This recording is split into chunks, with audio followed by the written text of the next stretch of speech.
Hello and welcome to my YouTube channel Let's Med. I am Akash Kundu, first year MBBS student from Bakura Sammilani Medical College and Hospital. So आप लोगों का बहुत सारे बच्चों का request आ रहा है कि भैया आप please college wise cut off दे दीजिए, एक्सपेक्टेड कट ऑफ क्या होगा, कॉलेज वाइज कट ऑफ। आप लोग बहुत दिन से बोल रहे हो, मैं आज या फिर लगभग कल तक मैं सारे कॉलेजेस का expected cut off for NEET 2024 West Bengal का दे दूंगा। पर मैं ये मानता हूँ कि जब तक स्टेट रैंक नहीं आता तब तक ये सब देना जो है ना, ये पूरा बेसलेस चीज़ें है। पर फिर भी आप लोगों का इतना टेंशन हो रहा है, इसलिए मैं एक एक्सपेक्टेड प्रेडिक्टेड स्कोर दे रहा हूँ। कल तक आ जाएगा वीडियो।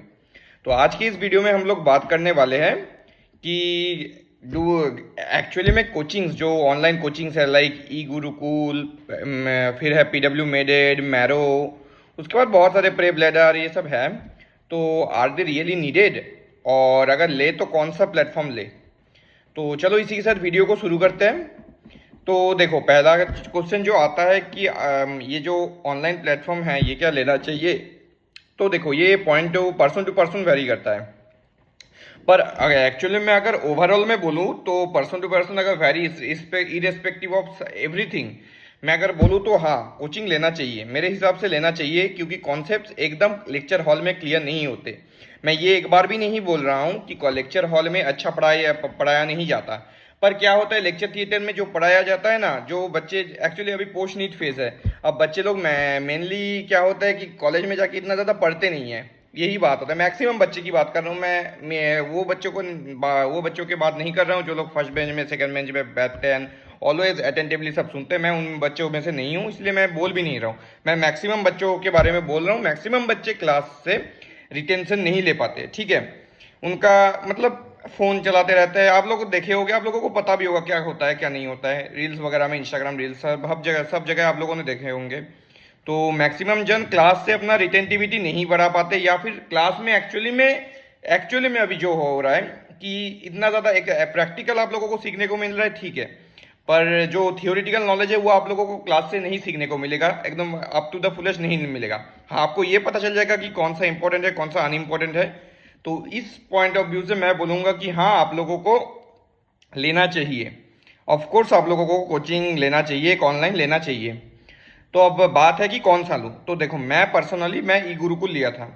अब इसका मेन एक कारण है कि देखो, फिजियोलॉजी और बायोकेमिस्ट्री में अगर आप लोग थोड़ा सा कॉन्सेंट्रेट देख के यूट्यूब में ये छोटा छोटा टॉपिक अगर सर्च करके आप लोग समझ लेते हो, क्योंकि देखो फिजियोलॉजी में मेनली छोटा छोटा टॉपिक ही समझने को है। लाइक CVS जो चैप्टर है, कार्डियोवास्कुलर सिस्टम जो चैप्टर है, उसमें ही थोड़ा ज़्यादा समझने का है, और एक है CNS।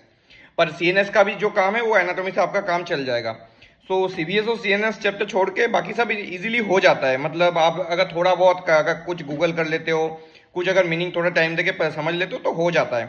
और बायोकेमिस्ट्री का जो जम्बुलकर सर का नोट्स है, उसके साथ साथ अगर आप अपना बुक पढ़ते हो तो हो जाता है। इतना ज़्यादा हार्ड नहीं है ये दोनों सब्जेक्ट समझने के लिए। तो इन दोनों में आप लोगों को इजीली समझ आ जाएगा। आप लोगों को एक्स्ट्रा कोई कोचिंग लेने की ज़रूरत नहीं है। पर अगर आप लोगों की समझने की बात करें तो एनाटॉमी में आप लोगों को समझने के लिए बहुत प्रॉब्लम आएगा, ठीक है, क्योंकि एनाटॉमी एकदम न्यू है। आप लोगों ने फिजियोलॉजी, बायोकेमिस्ट्री के चैप्टर पहले ही पढ़ चुके हैं, लाइक किडनी वगैरह, RBC, WBC, इन सब के बारे में आपने पढ़ चुके हैं फिजियोलॉजी में जो इंक्लूड होता है। उसके साथ साथ बायोकेमिस्ट्री में मॉलिक्यूल जो चैप्टर है आप वो पढ़ चुके हो। सो आप लोगों को रिलेटेड टर्म्स मिलेंगे, DNA, बायोटेक्नोलॉजी जो चैप्टर हो पढ़े थे क्लास 11-12 में, वो सारे कुछ आता है बायोकेमिस्ट्री में। सो आप लोगों के पास ये सब चैप्टर रिलेटेबल है। सो आप लोगों को ये पढ़ने में ईजी भी होगा। पर जो एनाटॉमी है वो टोटली डिफरेंट है, ठीक है। तो एनाटॉमी के लिए आप लोगों को मेनली चाहिए कि हाँ, आप लोगों को ये सर्च करना है कि एनाटॉमी का टीचर कहाँ पे सबसे अच्छा है, जिनका नाम अभी चल रहा है। अभी देखो, डॉक्टर अश्विनी सर से मैं पर्सनली प्रेफर करता हूँ एनाटॉमी। अभी वही गॉड ऑफ एनाटॉमी है, बोल सकते हो। उनके पास अगर पढ़ के आपका बहुत 100% कॉन्सेप्ट क्लियर होगा। अभी जो बात है कि तो फिर मैं अभी बोल रहा हूँ कि ई गुरुकुल मैंने लिया था क्योंकि उस टाइम में अश्विनी सर ने एनाटॉमी जो पढ़ाते थे ई गुरुकुल में पढ़ाते थे। अभी जो प्रेजेंट सिचुएशन में क्या है कि एनाटॉमी का जो फाउंडेशन कोर्स है वो ई गुरुकुल में पढ़ाएंगे अश्विनी सर, और जो PG का कोर्स है, PG कोर्स मैरो में पढ़ाएंगे। अब अगर एनाटॉमी का हमें आप लोगों को क्या चाहिए, फर्स्ट ईयर में कोई PG का नहीं पढ़ता, कोई नहीं पढ़ता PG का, ठीक है। फर्स्ट ईयर में बहुत एक दो बच्चे ही है, पर हमारे कॉलेज में शायद कोई नहीं पढ़ता था PG के लिए। एक दो बच्चे ये हमारे कॉलेज नहीं, हमारे कॉलेज में जिनको मैं जानता हूँ अच्छे, जो लोग टॉपर्स वगैरह हैं, वो लोग भी PG के लिए प्रिपरेशन नहीं ले रहे थे। शायद एक ले रहा था, बाकी कोई नहीं ले रहा था, ठीक है। और आप लोगों को फाउंडेशन कोर्स ही चाहिए आपका कॉन्सेप्ट बिल्ड करने के लिए, फाउंडेशन कोर्स ही चाहिए आपका प्रॉप में अच्छा मार्क्स लेने आने के लिए। ठीक है, तो फाउंडेशन कोर्स ही आपके लिए मेन है। तो मैं अभी भी बोलूँगा कि अगर आप लोगों को एनाटॉमी के पर्सपेक्टिव से आप लोगों को सोचना चाहिए तो आप लोग ई गुरुकुल ही लीजिए। और आप लोग ऐसा कर सकते हो कि मान लो एक बच्चे ने ई गुरुकुल ले लिया, एक बच्चे ने पीडब्ल्यू मेडेड ले लिया, क्योंकि पीडब्ल्यू मेडेड में आप लोगों का बायोकेमिस्ट्री अच्छा है। ठीक है, तो आप लोग ऐसा कर सकते हो, एक बच्चे पीडब्ल्यू मेडेड ले लो, एक बच्चे ई गुरुकुल ले लो, फिर दोनों इंटरचेंज कर लेना। सो आप लोगों का इजीली कम पैसा में भी हो जाएगा कि आपका जब इसको ये ज़रूरत पड़ेगा, मतलब ज़रूरत के हिसाब से आप लोग चेंज कर सकते हो।